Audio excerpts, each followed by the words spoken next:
જય શ્રી કૃષ્ણ। આપ સૌનું સ્વાગત છે આપણી આ ચેનલમાં। આજે આપણે સનાતન ધર્મની એક અદ્ભુત પરંપરા વિશે વાત કરીશું, જે દર વર્ષે વૈશાખ માસમાં ઉજવવામાં આવે છે। તે છે ચંદન યાત્રા। આ ચંદન યાત્રા વૈશાખ મહિનાના શુક્લ પક્ષની તૃતીયા તિથિ એટલે કે અખાત્રીજથી શરૂ થઈને વૈશાખ પૂર્ણિમા સુધી ચાલે છે। અને આ વર્ષે 2026માં આ પાવન ઉત્સવ 19 એપ્રિલ એટલે કે અક્ષય તૃતીયાથી શરૂ થઈ વૈશાખ પૂર્ણિમા સુધી પૂરા 21 દિવસ ચાલશે। તો ચાલો જાણી લઈએ કે આ પરંપરાનું રહસ્ય શું છે, તેનો ઇતિહાસ શું છે અને સેવાની સંપૂર્ણ વિધિ શું છે। હવે જો જેમ આપણે આપણા પ્રિયજનોને ઉનાળામાં ઠંડુ પાણી અને શીતળતા આપીએ છીએ, એ જ રીતે એક સાચો ભક્ત પોતાના ઘરમાં બિરાજમાન ઠાકોરજીને, બાળ ગોપાળજીને મલય ચંદનનો શીતળ લેપ અર્પણ કરે છે। ઉનાળાનો પ્રચંડ તાપ એવા સમયે સાચા ભક્તનું હૃદય વ્યાકુળ થઈ જાય છે। તેથી તે પોતાના ઠાકોરજીને ગરમીથી બચાવવા માટે આ ચંદન લેપની વિધિ કરે છે। આ જ આ યાત્રાનો મૂળ ભાવ છે, ભગવાનને કષ્ટથી બચાવવા। અને કેમ કે ચંદન શીતળ હોય છે, સુગંધિત હોય છે અને સૌથી મહત્વનું, તે પોતાની જાતને ઘસીને અન્યને શીતળતા આપે છે। આ જ ભક્તિનો સાર છે, જેના દ્વારા આપણને પણ શીખ મળે છે કે ગમે તેવી પરિસ્થિતિઓમાં આપણે પણ હર હંમેશ ભગવાનની સેવામાં તત્પર જ રહેવું જોઈએ। આપણા દ્વારા જે કાંઈ પણ ભગવાન માટે ભક્તિમય સેવા કાર્યો થાય, તે ભગવાનને પ્રસન્નતા આપે, શીતળતા આપે। હવે વિચારો, જ્યારે ઉનાળામાં આપણે એસી અને ઠંડા પાણી વિના રહી નથી શકતા, તો આપણા ઠાકોરજીને પણ શીતળતા જોઈએ ને। આ છે ચંદન યાત્રા, ભક્તિ અને સેવાની એક અનોખી પરંપરા। અને આ પરંપરા એમ જ નથી બની। શાસ્ત્રો અનુસાર આ પરંપરા પાછળ 3 મહાન કથાઓ જોડાયેલી છે। સ્કંદ પુરાણ અનુસાર સતયુગમાં રાજા ઇન્દ્રદ્યુમ્નને સ્વયં ભગવાન જગન્નાથે સ્વપ્નમાં દર્શન આપીને આ યાત્રા આરંભ કરવાનો આદેશ આપ્યો હતો। બીજી કથા દ્વાપર યુગની છે, જેમાં મહારાજ વિરાટે ભગવાન શ્રી કૃષ્ણ અને પાંડવોના સ્વાગતમાં તેમને ચંદનનો લેપ લગાવ્યો હતો। આ આતિથ્ય અને ભક્તિનો અદ્ભુત સંગમ હતો।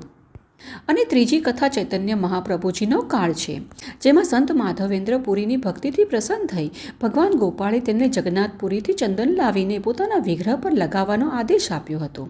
ત્યારથી આ પરંપરા વધુ સુદૃઢ બની અને આજે પણ આનું ભક્તિભાવપૂર્વક પાલન કરવામાં આવે છે। હવે ચાલો એ પણ જાણી લઈએ કે આ 21 દિવસ ભગવાનની સેવા કેવી રીતે કરવી જોઈએ, તેની વિધિ શું છે। તો પ્રથમ દિવસ અક્ષય તૃતીયા અને વચ્ચે આવતા રવિવારોએ ઠાકોરજીના સંપૂર્ણ શ્રી અંગ પર ચંદનનો લેપ કરવામાં આવે છે।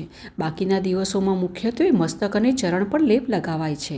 અને આના માટે 21 દિવસો સુધી ઠાકોરજીને સવારે વહેલા ઉઠી પંચામૃત, દૂધ કે માત્ર દહીંથી પણ સ્નાન કરાવવું, જેનાથી આપણા ઠાકોરજીને ટાઢક મળે।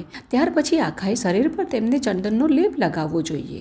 અને ત્યારબાદ ભારે રેશમી વસ્ત્રોના બદલે અત્યંત હળવા મલમલના સૂતી વસ્ત્ર પહેરાવવા જોઈએ અને રાત્રે ફરી સ્નાન કરાવી આ ચંદનનો લેપ ઉતારવો જોઈએ।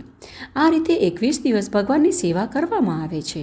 આના માટે શુદ્ધ ચંદનની લાકડીને પથ્થર પર ઘસીને તેમાં કેસર, કપૂર અને ગુલાબજળ ભેળવાય છે, ત્યારે આ દિવ્ય લેપ તૈયાર થાય છે।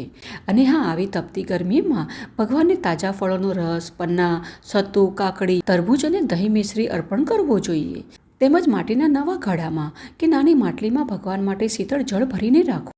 અને આ પરંપરાનું પાલન કરતા આજે પણ જગન્નાથપુરીમાં ભગવાન મદન મોહનજીને પાલકીમાં બેસાડીને નરેન્દ્ર સરોવર લઈ જવાય છે અને ફૂલોથી સજાવેલી નૌકામાં જળ વિહાર કરાવાય છે।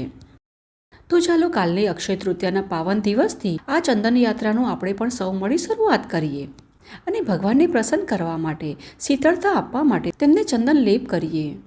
અને આ કાર્ય અક્ષય તૃતીયાથી શરૂ થાય છે અને અક્ષય તૃતીયા એ અક્ષય પુણ્ય પ્રદાયની છે।